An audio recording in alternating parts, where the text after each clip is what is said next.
Most people have had the experience of an avoidant pulling away, but do you know what happens when the avoidant realizes they've actually lost you? Well, this is what we're going to find out in this video. Now, if you're not familiar with what I mean by the term the avoidant attachment style is one of 4 attachment styles in relationships. And spoiler alert, every single person has an attachment style. But the avoidant attachment style specifically is the individual who tends to fear commitment in relationships, and they work to minimize their attachment needs in order to feel less vulnerable and afraid. This is not conscious.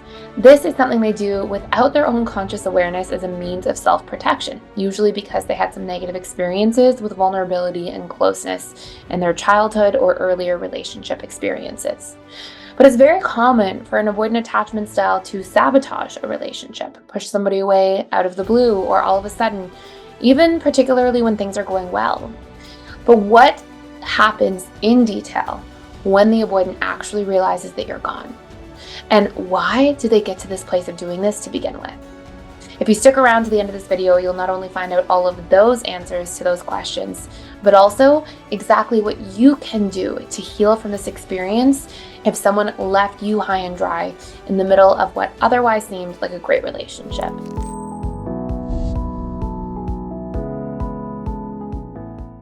So the very first thing that I think is super important to recognize is that dismissive avoidants carry this fear of commitment because they carry this fear of losing themselves or being helpless or reliant or too vulnerable to somebody who isn't ultimately going to be there to support them. Because in childhood, that's obviously a huge piece of what they experienced. And so that neglect that conditions their own subconscious mind all the way back from childhood gets projected on to our present and future relationships, because that's what the subconscious mind does. It stores information and then it reprojects it back outwards. So we essentially see the whole world through the lens of our subconscious mind and past experiences. So the first thing that's really important to recognize is that dismissive avoidants, when they feel afraid of commitment, they feel very overwhelmed by this. And essentially, feeling too attached causes them to focus, like almost hyper focus on their need for space, on their need for, freedom, independence, autonomy, because they're actually associating these things with safety. If a dismissive avoidant, for example, is in a relationship, they're often playing in this realm of what I call their feelings minus their fears. So if they've got really deep attachment wounds that are maybe, let's say, for analogy's sake, a 9 out of 10 in terms of neglect and feeling enmeshed or feeling overwhelmed by, wanting connection and closeness, and just that neglect sort of being the biggest overarching theme, even if it was like hidden sort of emotional neglect, like flying under their radar neglect. So if they have this dynamic at play, well, then what you're going to see is that feelings minus their fears cause them to feel this need to pull away from that. Like, I don't want to feel like this again. I felt too vulnerable as a child. This was scary for me. I don't ever want to feel like that again. And of course, they're not consciously thinking this, but their subconscious mind is projecting this emotional output because it stored those past experiences. And the subconscious mind essentially stores everything. It does have a capacity to kind of consolidate memories a little bit, but it stores everything there.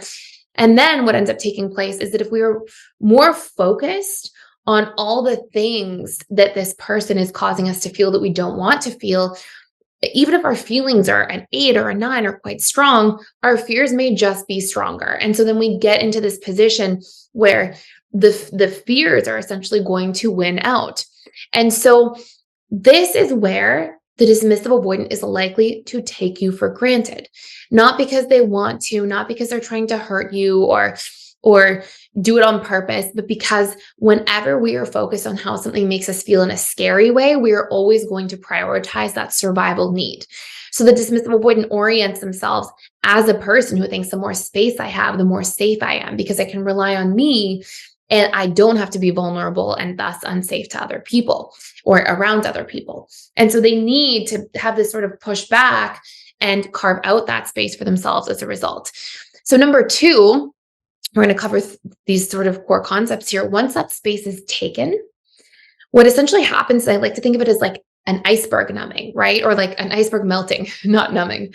And what you'll often see is that a dismissive avoidant, once they've broken up with somebody, they often feel this initial relief, like, okay, feelings minus their fears. Oh my gosh, those fears, I can set them to rest now.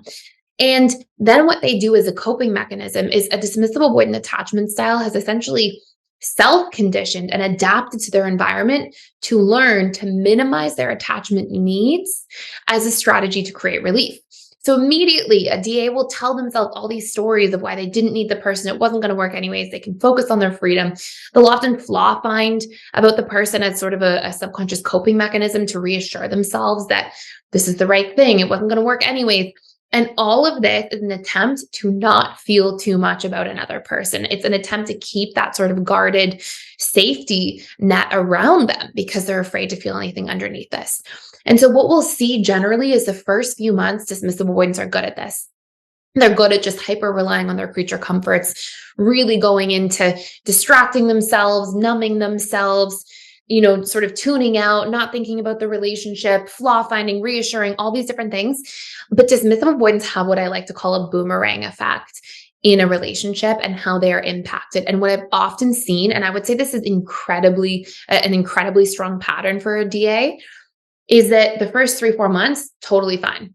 3-4 months in, all of a sudden, they start missing the person. The feelings minus fears dynamic is gone. So their fears are dropped. They can only numb themselves for so long.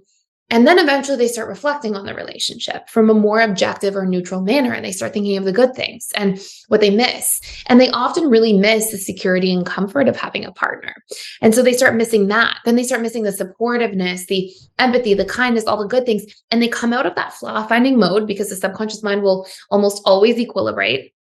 And then they start getting into this place where they feel like they really long for that person, especially if it's been a longer term relationship. Of course, this would be slightly different if you dated somebody for like 3 months versus a year or longer, right? Especially a long-term relationship. You'll see this come on really, really strongly. And so when they do realize, they start ruminating on all of these different elements that they're missing. And to be quite honest, I've actually seen dismissive avoidant attachment styles in the long term struggle with breakups the most. And part of this is that they don't feel like they can get closure or express themselves. They start longing for these things that the person was bringing into their lives that they often feel kind of helpless to meet within themselves as a whole. And they feel terrified and helpless to reach out to that person and be vulnerable again. So it's almost like they get stuck between a rock and a hard place. And so they'll keep trying to reach for those creature comforts to tune themselves out, whether it's the food or the movies or video games or whatever their sort of comfort is.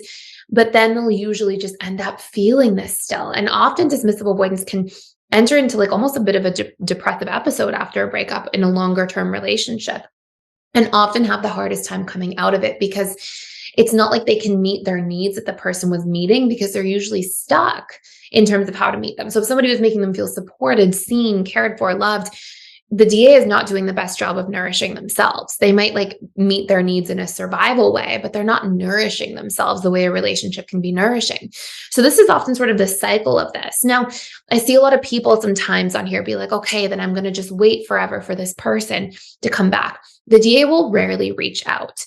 And if they do, it'll be very indirect and hard to read. They'll send like a meme or a picture of something. And oftentimes that's the DA trying to kind of vulnerably rebuild the connection, but that's as vulnerable as it gets. And it makes it really hard to rebuild a connection or have honest conversations if somebody's not willing to be vulnerable yet, or if they're moving at a snail's pace.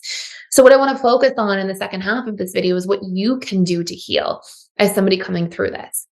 If you're interested in helping make a huge impact on other people's lives while also building financial freedom, I'm offering an early bird 50% discount on our Integrated Attachment Theory Relationship Certification Program that will help you become a certified Integrated Attachment Theory relationship coach and build your own thriving practice by the end of 12 weeks. This 12-week on-demand program will help you kickstart your new career by teaching you revolutionary tools and strategies that help clients transform their lives and relationships, build your own coaching practice, and set yourself up for a waitlist of clients and financial success. Even if you have no coaching experience, this program will give you very in-depth tools, resources, and confidence to get started in a matter of weeks. And you can learn more information by clicking the link down below.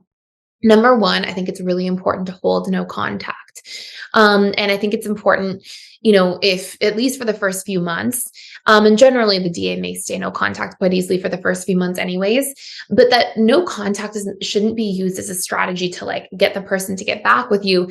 It should be used as a strategy for you to be like, okay, I'm going to put all of my focus and energy and sometimes rumination on me, on investing in myself, on digging deep within me, instead of trying to focus on how I can fix or change that other person or win them back over in some form. And by doing that, and starting by looking for the needs that the DA was meeting for you in your life, even if they were inconsistent with them, even if they were good some days and not so great other days, if you stayed in a relationship for long enough, there were certain needs that that person was meeting. And if you can take those needs and you can learn to nourish those needs in the relationship to yourself, like make a list of what they are and do that work, that's going to be a really important first step. The second step is we all tell stories about ourselves after a breakup. We say, I wasn't smart enough. I wasn't interesting enough. I wasn't funny enough. If I only did this one thing, it might have worked. It's all my fault. We tell stories. What are your stories? What are the things that you keep telling yourself? Put them on paper and dare to question them.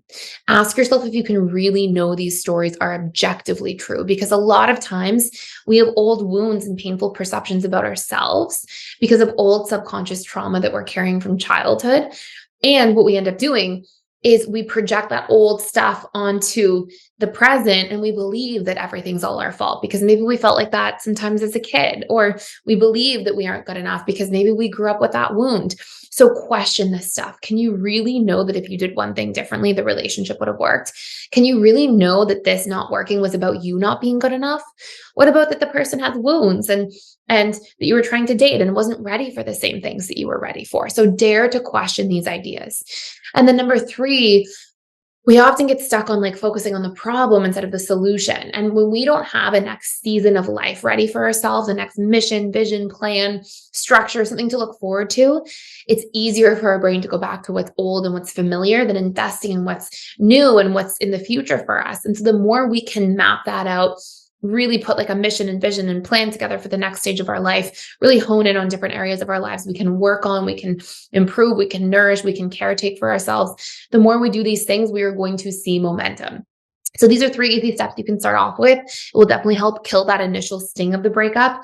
And the more we focus on ourselves from the inside out, the faster we will build that momentum towards healing. So if you want to do a much deeper dive into this, I actually have a whole course called How to Heal from a Breakup. It literally is designed to take that first like 40% of the sting out. If you just do the exercises, it can literally be like an hour and a half that you go through, and then do the exercises for another half hour. And it'll actually like purge some of that sting, because a lot of the sting of why we suffer after breakups is more about the stories we have and the unmet needs. And there's some traits work in there, and benefits, drawbacks work, like cost benefit analysis stuff that you can do to just move that needle quick. And if you're enjoying this channel and these videos, please consider subscribing. Hit the notification bell, give me a thumbs up if you want to. I would really appreciate it. And if you hit the notification bell, you won't miss any of the daily content I put on here 7 days a week. So I hope you enjoyed this. Thank you so much for watching, and I will see you in the next video.